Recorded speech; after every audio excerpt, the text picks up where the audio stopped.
सबसे पहले हमारे एगो गाना आइल बा जो कि इंस्टाग्राम पर बहुत ही ज्यादा ट्रेंड करता। बहुत पुराना लग रहा है भरत शर्मा जी के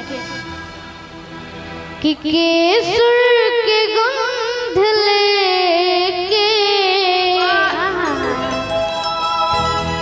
पूर्वा चलो रहे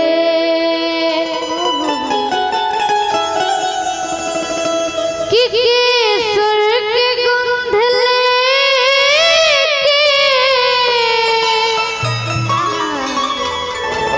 पूर्वा चलो रहे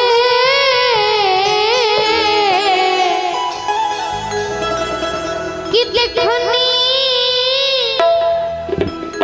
कि तहरा घरवा के खिड़की खुलल रहे। बाकी तहरा खातिर कहे के गवा कि दिलवा लगा के देख लो होई दिलवा दीवाना बा।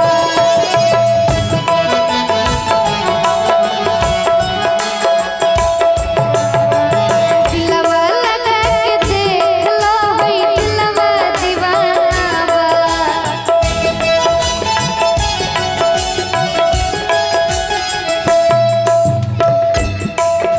कि दिलवा लगा के देख लो होई दिलवा दीवाना बा।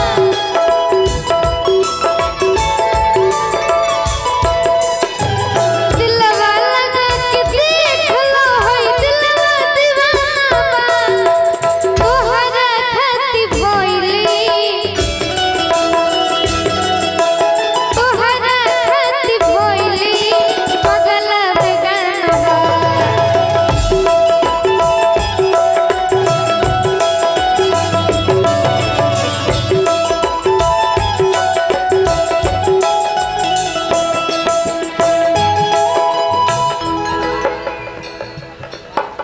पहले ए दे दीजिए, ठीक है? ऐसा ऐसा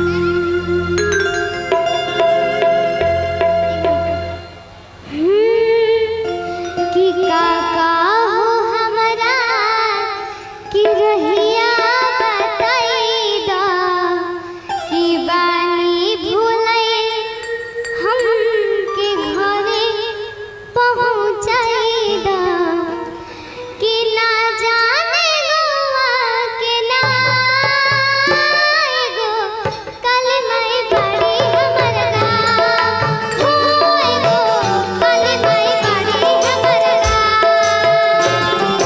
काका हो हमरा के रहिया देखाई दा बानी भुलाई सब घरे पहुँचाई दा ना जाने गोवा के ना एगो काली माई बाड़ी हमर गाँव हो एगो काली माई बाड़ी हमर गाँव।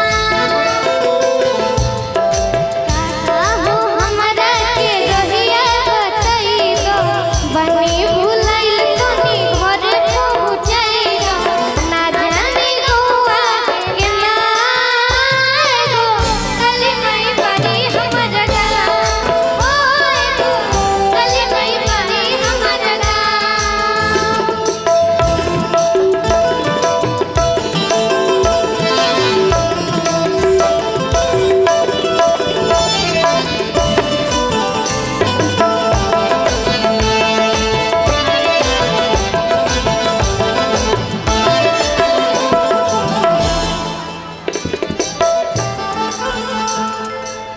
लागत आओ, ठीक है? लागत हेलो, एक मिनट। देखिए जो बजाने वाले हैं ये लोग भी बहुत देर से बजा रहे हैं और थोड़ा सा कमेटी का भी आदेश है और आप लोगों को भी थोड़ा सा हम लोग सुनेंगे, फिर से सुन लेंगे।